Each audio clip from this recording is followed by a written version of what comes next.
Hello les road trippers et bienvenue sur LMDC 2.0 pour une nouvelle vidéo. Alors ça y est, j'ai enfin pris le temps de publier la troisième partie de notre vlog aux Bahamas et plus spécifiquement sur l'île d'Exuma. Si c'est quelque chose qui peut vous intéresser, sachez que les deux premiers volets sont déjà disponibles sur la chaîne. Sinon, pour vous les résumer, sachez qu'on a eu la chance simplement de nager avec des tortues dans leur environnement naturel, de donner à manger à des raies et de découvrir des endroits simplement dignes des plus belles cartes postales. Enfin bref, dans ce dernier épisode, on va vous inviter à nous accompagner et nager avec des requins. On va découvrir également sur une petite île des iguanes. Et puis si cette destination vous intéresse, on terminera la vidéo par quelques petits conseils pour faciliter votre séjour. Mais bon, assez parlé, je vous laisse découvrir tout ça en images.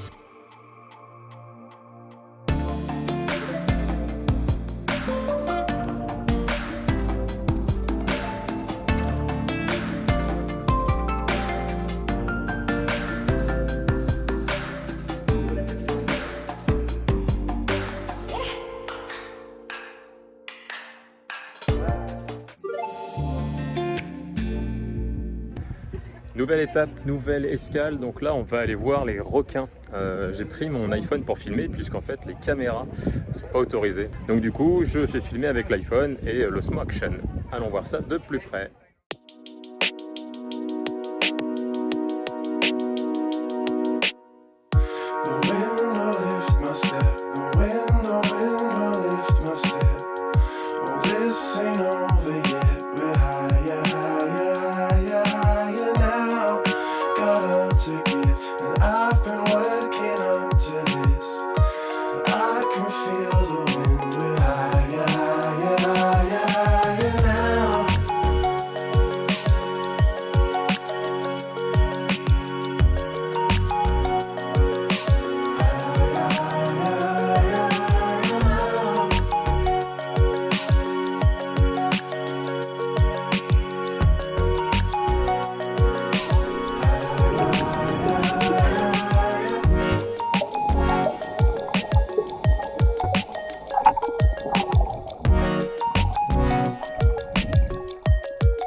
Donc voilà, petite baignade avec les requins.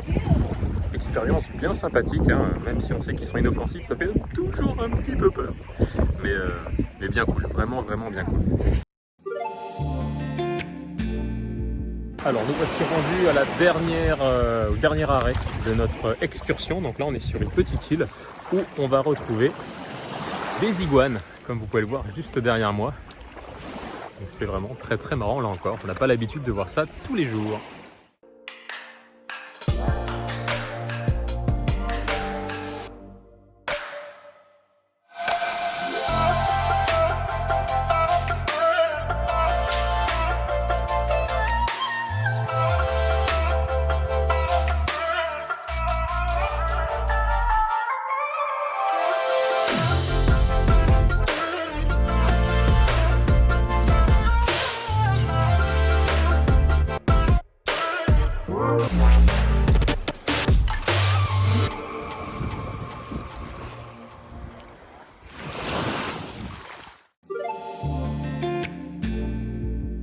On va faire un petit bilan de l'excursion d'hier parce que j'ai pas eu le temps en fait de donner mon retour dans un premier temps dessus et ensuite on fera un petit bilan de cette expérience sur Exuma, donc l'île des Bahamas. Donc déjà en ce qui concerne l'expédition d'hier, c'était vraiment génial.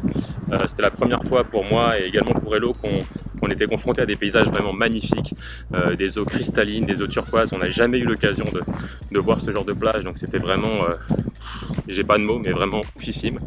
Ce qu'on a eu l'occasion de voir, alors il y a des choses qui sont vraiment extrêmement touristiques, par exemple l'île aux cochons. Voilà, c'est vraiment archi touristique, les excursions s'entassent les unes derrière les autres pour aller voir ces cochons, leur donner à manger, donc bon, on l'a fait. Maintenant c'est pas ça forcément qui va rester gravé dans nos mémoires. A l'inverse, l'île où on avait tous les iguanes, même si c'était relativement touristique, j'ai trouvé ça un peu plus sympa. Le fait de côtoyer une île avec des petits dinosaures, c'est assez sympa je trouve.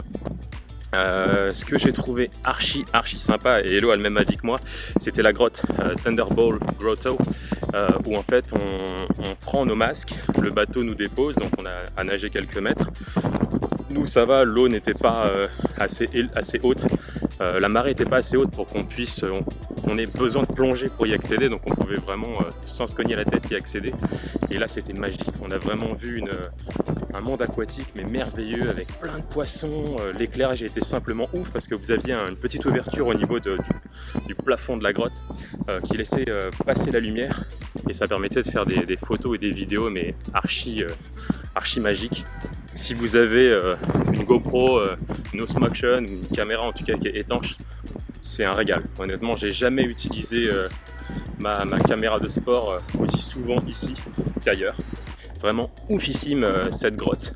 Faire un peu de snorkeling ou de snorkeling, je sais plus comment on dit, c'était vraiment génial. Le fait de nager avec les requins, c'était sympa, donc c'est aussi archi touristique, hein. Il faut payer 10 $ pour pouvoir se baigner avec eux, même si c'est très organisé, ça reste quand même un moment sympa parce qu'on n'a pas l'occasion de côtoyer des requins comme ça.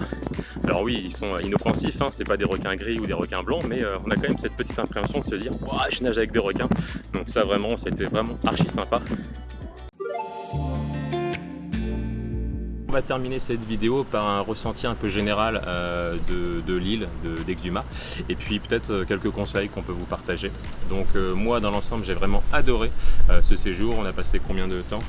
5 jours pleins. On a passé 5 jours pleins ici, donc c'était vraiment génial. Comme je l'ai dit tout à l'heure, on a vu des paysages magnifiques, des mers avec une eau cristalline, de l'eau turquoise. On verra peut-être une seule fois dans notre vie, donc franchement... Complètement, sauf si quelqu'un est venu subventionner un prochain voyage et on viendra avec plaisir. Si vous recherchez une île justement où il n'y a pas énormément de touristes, où il n'y a pas tout plein partout, des grands hôtels super grands, etc.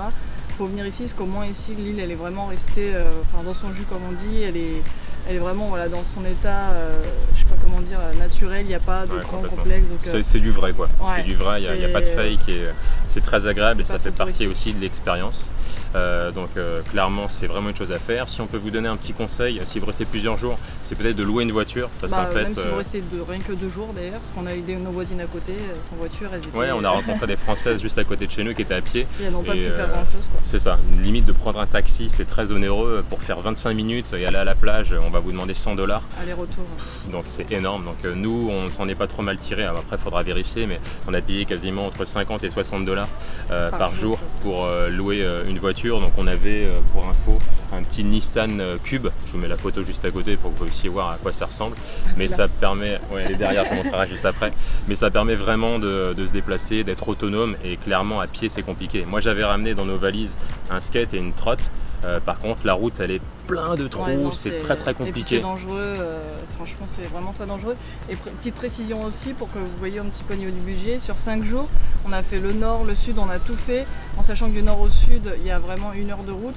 On a un peu vadrouillé partout tous les jours, on en a eu pour 60 $ d'essence. Donc voilà, pour 5 jours ça reste raisonnable on va dire. Exactement. Donc ça nous a permis de faire énormément de choses. Donc, petite précision pour la voiture, donc ici on roule à gauche, donc c'est un peu perturbant au début. Vous verrez sur le pare-brise vous avez marqué keep left pour vous rappeler qu'il faut vraiment conduire à gauche, donc du coup le volant est à droite, donc c'est un peu déstabilisant au début mais on s'y fait relativement vite, même si on a besoin de quelques rappels à chaque fois. Oui.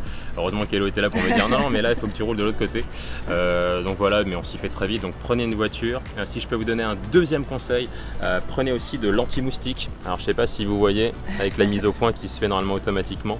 Voilà, il y a des périodes ou des moments quand vous êtes à côté des arbres ou autres où on peut avoir plein de petites bestioles qui nous piquent, et si vous êtes comme moi et que vous avez un sang de première qualité, vous allez vous faire mitrailler et canarder, et puis après ça gratte beaucoup. Donc, faites comme moi, prenez quelqu'un qui justement attire les moustiques, et là voilà, dans ce cas-là vous êtes bien. Pourtant moi à la base les moustiques même, mais une fois qu'on a quelqu'un avec nous qui le préfère, c'est encore mieux. Donc, exactement. Au niveau des courses, alors nous on s'en est tiré, bon, on allait manger essentiellement en faisant les courses au supermarché. Vous avez un Exuma Market pas très loin. Il faut compter pour 2 jours 40 $ à peu près de courses. 40 $ de courses, donc ça paraît beaucoup comme ça, mais c'est toujours moins cher que d'aller au restaurant. Parce qu'au restaurant, 40 $, c'est pour un repas pour juste une seule fois, quoi, et c'est le minimum. Donc là au moins c'est 40 $ pour les 2 jours, ça nous prenait forcément petit-déj, déjeuner, puisqu'on se faisait des sandwichs pour le midi, et le repas du soir. Donc bon, après ça vous fait 20 $ la journée, je vous laisse faire le calcul pour 2 par repas, ça reste raisonnable par rapport à ce qu'on aurait payé si on était allé au restaurant, quoi. Si vous avez besoin d'internet, sur l'île pour 16$. C'était 16$, c'est ça? Exactement. Pour 16$, vous avez une puce. Alors il faut aller dans le centre de Georgetown. Et excusez mon accent. Georgetown. Georgetown. Et donc dans le centre, en fait, il y a une petite boutique qui s'appelle BTC. Et c'est une petite maison bleue. Et en fait, on peut avoir pour 16$ une carte avec combien de gigas? Parce que je sais pas quelle est. On a 2 gigas en fait pour 16$, vous avez 2 gigas d'internet. 2 jours. Donc après, si vous voulez un peu plus de gigas, vous pouvez en rajouter sur internet. Mais au moins, franchement, ça capte super bien, peu importe où vous serez. Et là, vous captez super bien avec cette petite carte. Parce que bon, nous, on était dans une petite maison, donc la Wi-Fi, c'était pas trop ça. Donc le fait d'avoir internet quand il y a besoin. Alors, pas forcément pour le GPS, parce que l'île, elle est assez bien faite. Il y a une seule route quasiment, une route principale. Donc bon, c'est assez facile de se retrouver.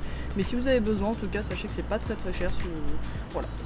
Nous on a pris le choix de partir sur une solution locale. Il y a des gens qui vont prendre une puce française comme Free qui propose aussi d'avoir de la data à l'étranger.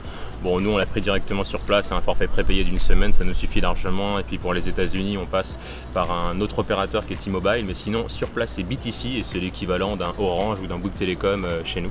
Donc effectivement, si dans votre complexe vous constatez que la Wi-Fi elle est pas top, parce que nous elle était quasiment inexistante, n'hésitez pas à penser à cette solution-là, ça vous permettra au moins de pouvoir vous connecter et donner des nouvelles à vos proches. C'est malheureusement la fin. Si jamais vous avez... Mais le début d'autre chose. Mais le début d'autre chose, espérons-le. Si jamais vous avez aimé la vidéo, n'hésitez pas à mettre un petit like et à la partager, ça fait toujours plaisir comme j'ai dit souvent. Prochainement, vous verrez d'autres vidéos vlogs, c'était la première donc elle n'est pas encore parfaite et les prochaines ne seront pas parfaites, mais en tout cas ça nous fait plaisir de partager ces moments-là avec vous. Je vous laisserai vous abonner à la chaîne Le Monde de Chris 2.0. Juste en dessous, je vous mets également mon compte Instagram et celui d'Hello où on vous partage également les photos et les vidéos qu'on peut faire pendant le road trip. Si vous avez des questions, alors je vous cache pas que Hello est super compétente pour pouvoir vous donner des infos sur comment planifier votre séjour, comment s'organiser. Donc j'avoue que moi j'ai pas trop géré, je m'occupe juste de prendre ma caméra, mon drone et de lancer les prises de vue. Donc ouais, si vous avez des questions, n'hésitez pas à la solliciter. Cette fois-ci, je pense qu'on a terminé. Donc si jamais ça vous a plu, comme je vous l'ai dit, n'hésitez pas à nous le faire savoir. Et puis vous retrouverez prochainement un nouvel épisode puisque notre road trip continue. Donc n'hésitez pas à rester connecté sur la chaîne et puis on vous dit à très bientôt pour une nouvelle vidéo de nos aventures de road trip. Ciao. Ciao.